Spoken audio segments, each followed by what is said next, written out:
écoutez, j'espère que vous allez bien. Donc on se retrouve pour la vidéo des couleurs chaudes et des couleurs froides. Je vais utiliser la palette de Winsor et Newton. Je vais vous mettre aussi donc les extraits que j'ai pu récupérer sur mon téléphone, sur ma carte SD en fait, parce que malheureusement la vidéo que j'avais faite, que j'avais montée entièrement, a été sur mon téléphone au moment où il a bugué. Donc j'ai tout perdu du coup. Voilà, donc écoutez, on va y aller, on y va. Alors en général, quand on parle de couleurs chaudes ou froides, les couleurs chaudes sont les jaunes, les oranges et les rouges. Et nos couleurs froides sont les verts, les bleus et les violets. Pour étudier ça, je vais utiliser, comme je vous ai dit, ma palette Winsor et Newton. C'est une palette limitée avec de jaune, de rouge, de bleu, de vert, les couleurs de terre. Ensuite, vous avez ici du blanc de Chine que j'ai remplacé par le gris de peine. Je la conseille vraiment pour les débutants parce que lorsqu'on débute à l'aquarelle, pour pouvoir bien connaître nos couleurs, il vaut mieux avoir une palette limitée pour les mélanger, etc.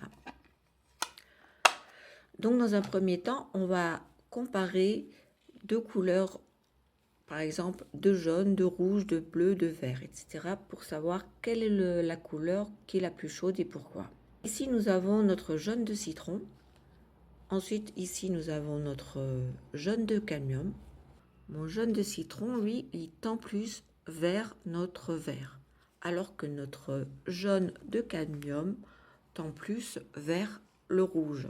Mon jaune de cadmium sera plus chaud que notre jaune citron, qui sera donc plus froid que notre vert, parce qu'il s'approche plus des verts et des bleus, donc des couleurs froides, alors que notre jaune de cadmium est plus proche du rouge, des oranges, des couleurs chaudes.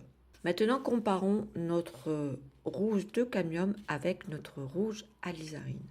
On voit bien que notre rouge de cadmium tend plus vers le jaune, vers l'orange, et notre rouge alizarine tend plus vers le violet, le bleu, vers les couleurs froides. Notre rouge alizarine sera plus froid que notre rouge de cadmium qui sera plus chaud que le rouge alizarine. Maintenant, nous allons comparer notre bleu phthalo et notre bleu outremer. Le bleu outremer est plus proche du rouge, des couleurs chaudes, et notre bleu de phthalo est plus proche des verts, des couleurs froides. Ce bleu outremer sera donc plus chaud que notre bleu phthalo qui sera plus froid, qui tend plus vers le vert, les bleus et les verts. Donc là, c'est le vert de Vichy. Il tend plus vers le bleu, donc il sera plus froid, alors que notre vert de vessie tend plus vers le jaune, il sera donc plus chaud. Donc là, maintenant, je vous invite à regarder ma vidéo, celle que j'ai pu récupérer sur ma carte SD concernant les nuances de couleurs, et on se retrouve tout à l'heure. Vous voyez qu'avec le mélange du jaune de cadmium et mon rouge de cadmium, j'obtiens différentes nuances d'orange. Par exemple, si je prends cet orange va paraître plus chaud que cet orange-ci qui va paraître plus froid. Pourquoi? Parce que cet orange est plus proche de mon rouge, alors que l'autre orange est plus proche du jaune. Il est donc plus éloigné du rouge. Si je prends mon bleu outremer avec mon rouge alizarine, on va obtenir des nuances de violet. Par exemple, si je prends ce violet, il va être plus froid que celui-ci, qui se rapproche plus du rouge, alors que celui-ci est plus éloigné du rouge, donc il sera plus froid. Et maintenant, si je prends mon mélange avec mon vert de Vichy et mon jaune citron, on va obtenir donc des nuances de vert. Donc ce vert-ci, il va être plus chaud parce qu'il est plus proche de mon jaune citron, alors que ce vert-ci va paraître plus froid puisqu'il est plus proche du vert. Si je compare le mélange du vert de phthalo avec mon jaune citron, ce vert-ci va paraître plus froid que ce vert-là, qui lui va paraître plus chaud. Alors que tout à l'heure, si je le comparais avec celui-ci, ce jaune vert, il paraissait plus froid. Lorsque je mélange trois primaires chaudes et froides entre elles pour obtenir des complémentaires, mes oranges, mes verts et mes violets sont complètement différents. Donc là, je vous propose un exercice pour comprendre tout ça. Nous revoilà. Donc pour cet exercice, je vais utiliser uniquement mes couleurs primaires, c'est-à-dire les deux jaunes, les deux rouges et les deux bleus que nous allons mélanger pour avoir les complémentaires et comparer nos oranges, nos verts, nos violets. Bien sûr, si vous n'avez pas ma palette Winsor et Newton, mais si vous avez donc un jaune citron, un jaune de cadmium, un rouge de cadmium et un rouge alizarine, un bleu outre-mer et un bleu de phthalo, ça ira très bien. Hein. Vous faites avec vos propres couleurs. Hein. En attendant, on va mélanger nos jaunes avec nos différents rouges à chaque fois, vous voyez. Donc ici, j'ai mon jaune citron avec mon rouge de cadmium. Ici, j'ai mon jaune de cadmium avec mon rouge de cadmium. Ici, j'ai mon jaune citron avec mon rouge alizarine. Et ici, j'ai mon jaune de cadmium avec mon rouge alizarine. Et nous obtenons donc différents oranges. Voyez. Pour les verts, vous allez mélanger votre jaune citron avec votre bleu outre-mer, votre jaune de cadmium avec le bleu outre-mer, le jaune citron avec le bleu de phthalo, le bleu intense, le jaune de cadmium avec le bleu de phthalo et vous obtenez différents verts. Et ici, vous allez mélanger donc votre rouge alizarine avec votre bleu outre-mer. Ensuite, vous allez mélanger votre rouge de cadmium avec le bleu outre-mer. Ici, vous allez mélanger votre rouge alizarine avec votre bleu phthalo. Et ici, vous allez mélanger votre rouge de cadmium avec le bleu phthalo. Écoutez, je vous laisse faire l'exercice et on se retrouve tout à l'heure pour analyser tout ça. Voilà, écoutez, j'espère que ça n'a pas été trop long de faire cet exercice, mais bon, je trouve qu'il est important de connaître les couleurs chaudes ou froides pour déterminer justement quels mélanges de couleurs vont créer des mélanges purs, lumineux, ou quels mélanges vont créer des couleurs plutôt rompues, désaturées. Donc là, au niveau des résultats, on a par exemple pour les oranges, on a la couleur la moins désaturée, on va dire que c'est celle-ci. Elle est réalisée donc avec le mélange du jaune de cadmium et le rouge de cadmium, donc deux couleurs chaudes qui ne contient qui ne tire pas du tout vers le bleu, puisque la complémentaire de l'orange c'est le bleu.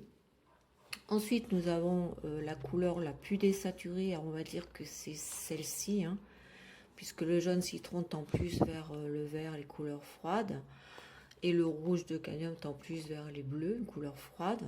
Donc celle-ci sera la plus désaturée. Et ensuite, nous avons celle-ci aussi qui est désaturée. Elle sera un peu moins désaturée, puisque nous avons notre rouge de cadmium avec notre jaune citron. Pour les verts, la complémentaire, c'est vrai, du vert, c'est le rouge. Donc on utilise les complémentaires pour désaturer les couleurs. Donc ici, la plus désaturée, comme on voit, c'est le jaune de cadmium avec le mélange du bleu outre-mer, puisque le jaune de cadmium qui tend vers le rouge, l'orange, et notre bleu outre-mer qui tend vers le rouge aussi. Ensuite, nous avons donc la moins désaturée, la plus vibrante, ça sera celle-ci avec le mélange de notre jaune citron, donc qui ne contient pas du tout de rouge, qui tend vers les bleus, les couleurs froides. Et nous avons notre bleu de phthalo qui tend vers les bleus, les verts, une couleur froide. Ensuite, nous avons celle-ci. Malgré le jaune de cadmium, nous avons quand même le bleu de phthalo. Donc le jaune de cadmium désature quand même la couleur. Et ici, nous avons notre jaune de citron avec notre bleu outre-mer. Notre bleu outre-mer désature forcément donc notre vert. Voilà. Alors pour les violets, pardon. Donc la complémentaire du violet, c'est le jaune. Donc la couleur la plus désaturée, comme vous pouvez voir, c'est celle-ci, puisque tous les deux tendent vers le rouge de cadmium plus le bleu phthalo tendent vers les couleurs comme le bleu phthalo tend vers le vert, vers le jaune, et notre rouge de cadmium qui tend vers les jaunes aussi. Donc celle-ci est la plus désaturée. Ensuite, nous avons notre mélange, celle-ci aussi donc est désaturée puisque nous avons notre rouge de cadmium qui tend vers les jaunes, vers, il ne faut pas de jaune pour avoir une couleur pure, donc le rouge de cadmium désature notre violet. Notre mélange on va dire le plus pur, le plus saturé, ça sera le mélange avec notre rouge alizarine et notre bleu outre-mer. Puisque notre rouge alizarine tire plus vers le bleu et notre bleu outre-mer tend plus vers le rouge, le violet. Il ne tente pas du tout, il n'y a pas du tout de jaune. Voilà, donc pour ces couleurs. Hein. Donc, lorsque vous faites vos mélanges, tout dépend de la palette que vous voulez utiliser. Si vous voulez avoir une palette de couleurs désaturées, à ce moment-là, vous choisissez des mélanges avec des couleurs qui correspondent. Hein. Important aussi, ce que j'ai oublié de vous dire aussi, ce que je voulais vous parler, c'est des pigments. Parce que lorsqu'on mélange les couleurs, si on veut pas des couleurs désaturées, vaut mieux privilégier des couleurs monopigmentaires avec un seul pigment. Par exemple, ici, vous voyez, nous avons le vert de phthalo à nuance jaune, hein, qui contient déjà 3 pigments, qui contient un jaune, un vert et un rouge. Vous voyez, donc il faut prendre en compte quand on fait des mélanges. Ensuite, nous avons notre rouge de cadmium qui a 2 couleurs, donc forcément le jaune et le rouge. L'alizarine, une seule couleur. Mais je vais vous mettre un lien sous la vidéo avec tous les pigments. C'est un lien Wikipédia, franchement, il est bien. En plus, vous allez voir si c'est par exemple des pigments minéraux ou si c'est des pigments synthétiques, etc. Voilà. Donc ça, je vous mettrai en lien. Écoutez, si vous avez des questions, surtout n'hésitez pas. Je vous répondrai avec grand plaisir. J'espère que je n'ai rien oublié. Si, ce que je voulais vous dire, donc lorsqu'on utilise les couleurs chaudes et froides, comme vous le savez, donc en général, lorsqu'on fait par exemple, je ne sais pas, un paysage, on va utiliser plutôt les couleurs froides en arrière-plan, puisqu'elles reculent, hein, et des couleurs chaudes en premier plan. Mais ce que je vous conseille, c'est de pas faire que un premier plan avec des couleurs chaudes et un second plan en couleurs froides. Ajoutez des couleurs chaudes dans chacune des 2 parties, voyez, pour avoir une harmonie de couleurs dans vos tableaux. Que lorsqu'on place une couleur chaude avec une autre couleur, tout dépend de l'environnement. Ça influence complètement les couleurs. Hein. Je crois que j'ai fait le tour de ce que je voulais vous dire sur les couleurs chaudes et froides. Il y en aurait encore beaucoup de choses à dire. Je vous dis à très bientôt pour une nouvelle vidéo. Bye bye!